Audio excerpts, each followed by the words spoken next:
Hürmetli vatandaş, bugünkü leksiyalarımızı başlayımız leksiyadesi de Gazi Rozi.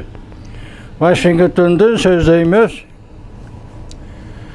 Bugünkü İslam Şikemen 21. yıl 6. ayının 19. günü hürmetli vatandaş. Bugün sizlerge vaziyet doğrusuda bir iki kelime gep kılımız değil. Gepimiz mundak. Muşu cümlege dikkat kılan hürmetli vatandaş. Beijing yaki Jungo'nun akıllı malları yaki Xi Jinping'in akıllı malları. Söz işidiğen nime kaldı? Prezident Joe Biden bilen Xi Jinping söhbetiga ümitsizlik bilen muqam belgiledi bu akıllı mallar. Bu haberinin beşide korsak duygusu bilip, yani çuba ola sığındı. Wall Kutsi televiziyası 6. ayının 19. gün 2 saat ilgirdi. Siz bunu meselege vaziyet tepnimi okupadım. Mesela tünügün ben dedim, ihtimal dedim, aldığımızdaki 10. aylarda Amerika Koşmuş Ştatlarının prezidenti Joe Biden, Cumhurbaşkanı reis Xi Jinping'le görüşü mümkün. Muşundak hep oturup çıktı dedim vatandaşım. Bugün endi bu Volkuç televiziyası kegen bu haberi karısınız nime deydi? Söz işidiğen nime kaldı. Bir cümle. Bunu Cumhurbaşkanı akıllı malları şundak tuttu. Söz işidiğen nime kaldı. Tügüdü. Bunun manası nime? Birinci vatandaşım bugün sizlere söz ediğen leksiyen fakatla bir leksiye kalgalarını muhakeme kılımız. Hazır müşaheden başla bakaylı. Söz işidiğen nime kaldı? Amerika Koşmuş Ştatları hükümeti ve devleti bilen Cumhuriyet Halk Cumhuriyeti oturusu söz işidiğen nime kaldı? Hesapta bu akıllı mallarının sözüge karısınız hemen söz bol. Hemen ise oturuğa çıkıp oldu. Yakı üstel asıda, yakı üstel üstede hemen ise oturuğa çıkıp oldu. Fakat üstel asıdakisi yakı teylikli püsülle eşip kaldı. Değilikte içi ve silah hemen saçkarıl. Endi söz işidiğen nime kaldı? Siz şunun qarap bakın, hürmetli vatandaşım. Avrupa ziyareti sizlerge sözlep olduk. Nimişka Avrupa ziyaretinin ahırkı kısmına Rusya Federasyası'nın prezidenti Vladimir Putin bilen görüşüş, orunlaştırıldı.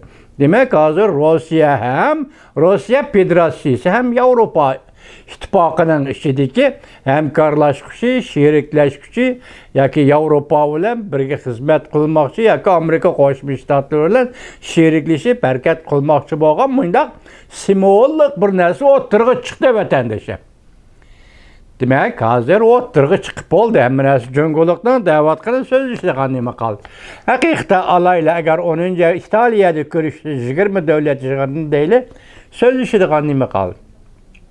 Şun bir yerde eğitimimizki vatandaşım, biz hazır sizlerge sözlemekçi boğunumuz, aslında başka temiydi, indi ahırda sözleyimiz.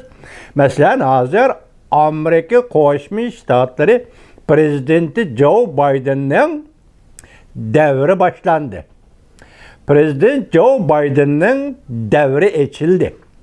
Prezident Joe Biden'ın devri açılış bilen billa Amerika Koşmuş Ştatları devletinin taşkı siyaseti muqimlaştığı belgilendi.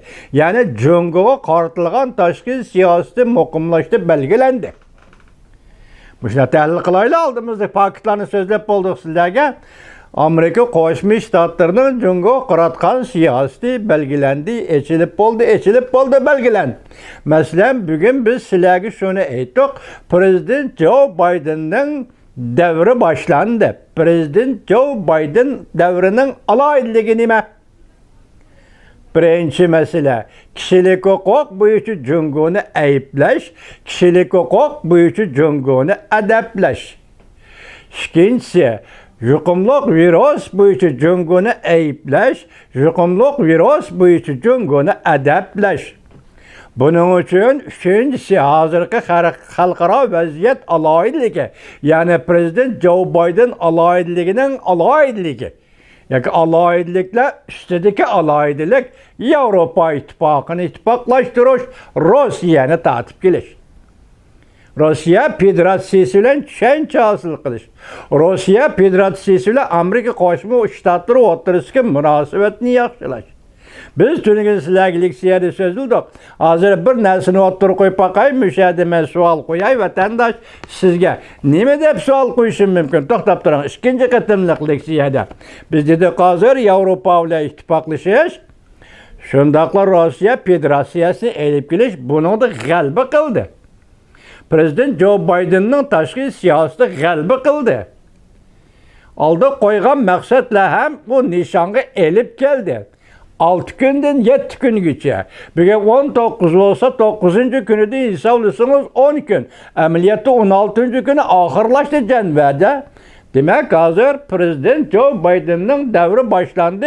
Onun ramkisi xalqaro vaziyat. Yoki dünya bundan keyin qaysi yoq yuzlanda nima ish qiladi degan narsalar birlashib qoldi.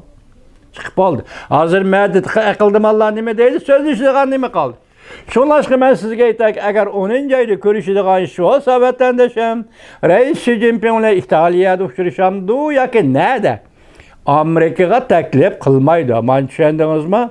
Çünkü Amerika Koşmuş Ştatları hükümetinin avvalki devlet işler katibi ötkenciliği bu yıl.